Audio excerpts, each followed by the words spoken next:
with people. I was very shy, and I am introverted, but I was very shy, and people drove me crazy, and it scared me. It was much easier to deal with, like, angry, upset, anxious animals.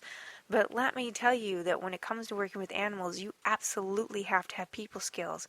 So being able to do public speaking, to be able to communicate with people, to hold a classroom, to get their attention. You're spending your time educating people when you work with animals oftentimes. So be very clear with it. If you have someone in your life or you yourself are thinking about going into animal careers, do not underestimate the amount of people skills you have to have, because that is 99% of my job, I think, is actually communicating to people and actually convincing people to do the work they have to do, to give up the bad habits that they have. It's you have to be a motivational speaker, you have to be clear about what you're trying to convey, and you have to be okay with repeating yourself or seeing people still screwing up. You can't be a perfectionist to the point where you dishearten people from doing their work and trying to improve themselves in their dog's life, at least it coming from a animal trainer perspective. So you can't just love animals and then also hate people. That's not going to work for you very well. You won't be able to get very far. So also work on your people skills, not just your animal skills. This is a huge important thing when it comes to actually working with animals. You're working with people as well.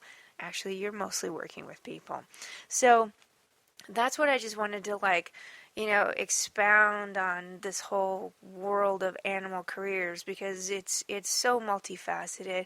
You could have so much, and so many different talents that could be involved in working with and helping animals if that's what your world is. You don't have to just directly make contact with animals. There's a lot of things you could do. And on that note, I just wanted to also guide you over to, I should have done this in the beginning, but I make mistakes all the time. So when it comes to following this podcast, you can find me on iTunes as well as radiotitans.com. You can go to my Facebook page and like the page and get the occasional updates I got with an interesting articles. I like to put up interesting articles, and I welcome you to post interesting articles as well. It's That Dog Training Show with Tanya Yarbrough. You can also follow me on Instagram at That Dog Training Show, or on Twitter at Kazzy Dog Train. That's KAZZIDOGTRAIN. And my website is kazzydogtraining.com. So you can follow me in all those little different situations. For group classes, you can, I have one coming up on September 6th that is at Labor Day weekend, but it's a healing workshop. It's a 2-hour intensive.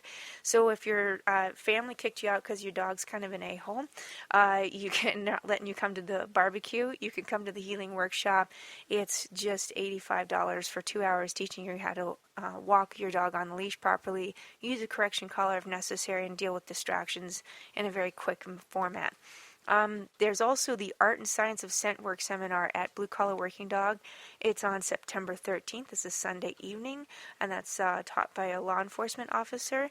And then on September 20th is my Pack Leadership 101 seminar, also on a Sunday night, the following Sunday night. So these are 3 Sundays in a row that you can get a hold of. And then the last weekend of September, I will have puppy socialization classes on Sunday morning, as well as the CGC preparation classes on Saturday morning. So for those of you with serious training involved with either puppies or you're about to get a puppy, and for those who want to go into CGC certification, check out bluecollarworkingdog.com for all the classes listed just now, and that should give you an update on that one.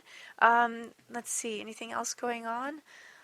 Pretty much for dog training, that's all that's going on. Well, there'll be more, but just so you guys know, if those of you in Los Angeles area, the year is almost over because there's so many holidays. So we just started new basic obedience and street obedience. There's only one more cycle coming up, and so if you're planning on doing that before the end of the year, get on it, sister and brother. So I'm just telling you, it's almost over for the year. So I don't want you to have to wait till like mid-January to get started if you need some help now. Otherwise, you're going to have to pay me for private lessons, and that costs just a little bit more, and I'd rather you save some money. Okay, so the deal is that is the end of this show for today. I guess I'm going to be that's the end of this show for the month. Holy, this is the last of the August. Oh my goodness, it went so fast. Anyway, well, as you all know, and as I try to say clearly every time, but last week, forget about it. In the dog world, to love is to serve. And so to serve your dog, give them something to do every day, just little ways, and you will serve them well in return. I will talk to you all next week. Bye.